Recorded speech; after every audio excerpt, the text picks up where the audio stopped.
The leaders of more than 24 countries are in Egypt at a meeting that's being called the Summit for Peace and is being chaired by Egypt and the United States, two countries that have played key roles in mediating a ceasefire deal between Israel and Hamas.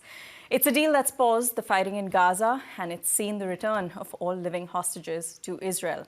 Barbara Leaf joins us now. She is the former U.S. Assistant Secretary of State for Near Eastern Affairs, serving as a key advisor to the U.S. government in the aftermath of the October 7th attacks in Israel. Ambassador, welcome. Thank you. It is a historic day in the Middle East, and as someone who spent so much of your diplomatic career focused on that region, I do want to ask you first how you feel as you see some of these scenes coming out of Gaza, out of Israel, and now Egypt. What, if anything, stands out to you?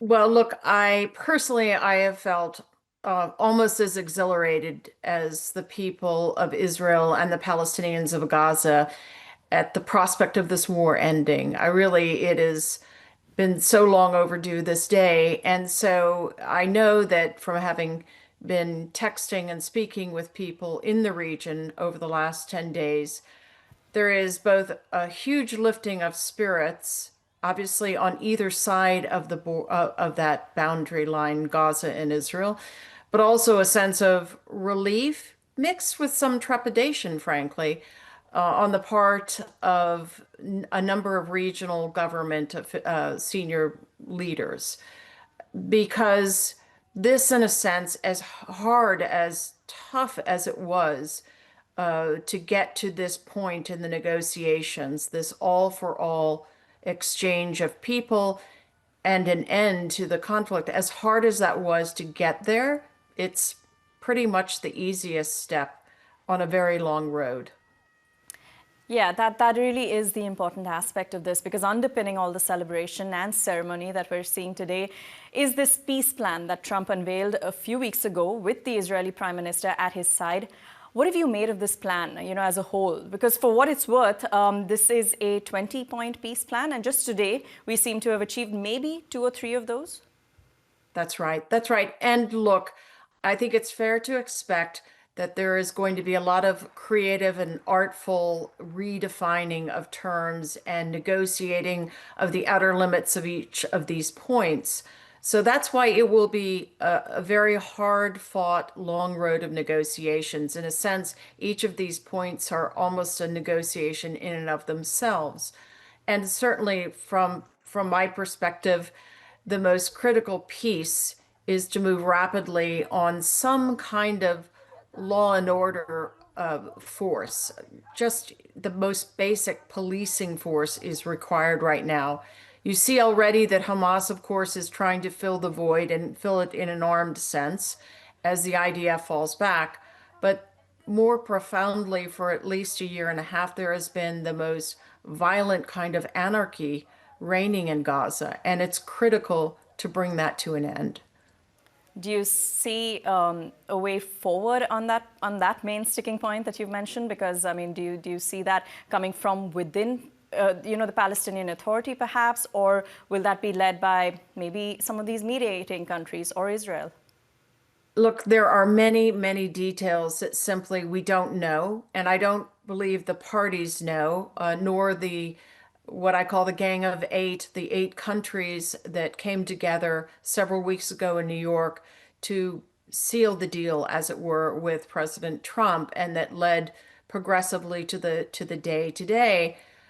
So there is this question of an international stabilization force, but I think you need something very rapid on the ground, again, in terms of basic policing. Logically, that would be drawn from the Palestinian security forces, who are in some measure ready to do that. And there are Palestinian policemen, Palestinian Authority policemen, still resident in Gaza who could be part of that force. But those are the many, many details yet to be spelled out. We can't forget, of course, for the benefit of our viewers, that we did see a ceasefire earlier this year. That fell apart after about 42 days. What, if anything, gives you confidence that this time might be different? Because from the outset, this has been framed as the end of the war, not a partial step-by-step phased approach to handing over some of the hostages for some Palestinian detainees or prisoners. This has been framed repeatedly, and you've even heard Prime Minister Netanyahu himself use those terms just ahead of President Trump's address to the Knesset, that this is the end of the war. And that is a spectacular development. But boy, now all the hard work starts. Exactly. Now, speaking of the role that we saw Trump play, he received a hero's welcome in Israel. Even Israelis who've been critical of Netanyahu and the war in Gaza, they're there, chanting, "Thank you, Trump." Do you have a view about what this means for U.S. diplomacy in the region? Well, look, on the one hand, there's no question that his personal investment in driving this to this stage got us there, got the parties there. And to my mind, that personal investment is going to be critical to move forward all along this long and difficult path. And that's a tall order for any American president who has, and the president himself said this during his address, that's a tall order for any American president to say personally invested in such a difficult negotiation over a protracted period of time. But it was decisive in this case. Now, Israel is going to go through its own period of domestic political churn. It's already starting. And I think it will be critical for the US to remain engaged on this. And the regional states, the Arab states, and Turkey will expect that. And indeed, they will press for that constantly. And many of these players are in Egypt, and this is very much the topic at hand. Are you watching for anything specific from that meeting? Well, the meeting in itself is the event, is the, is the point to bring a collection of leaders, starting with those 8, but then a number of other important leaders, including the Europeans, I might add, to invest this agreement with a larger political galaxy of support, if you will. I think what the Arab leaders will be looking for, most especially, is a clear indication that that elusive political horizon for Palestinians, a Palestinian state, will be sketched out in, if not in greater detail, with greater clarity, with greater firmness. They're looking for the president to speak to this in a way that he's spoken on annexation. It's great to say no annexation will occur, but what they're really going to be looking for is something clearer on the question of a Palestinian state, however long and winding the road is to get there. That really was the final question I wanted to press you on, Ambassador. Most experts agree that rebuilding Gaza and providing the Palestinian people with economic opportunity will be that important step for longer-term safety, longer-term security in the region.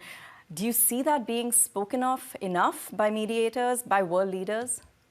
Yes, in fact, that's been a key reference point throughout this discussion. And I've always felt, as costly as it will be and as protracted and complex as it will be, just to get the unexploded ordnance out of there to remove the rubble, as physically difficult as all of that will be, in a sense, that too is the easy part.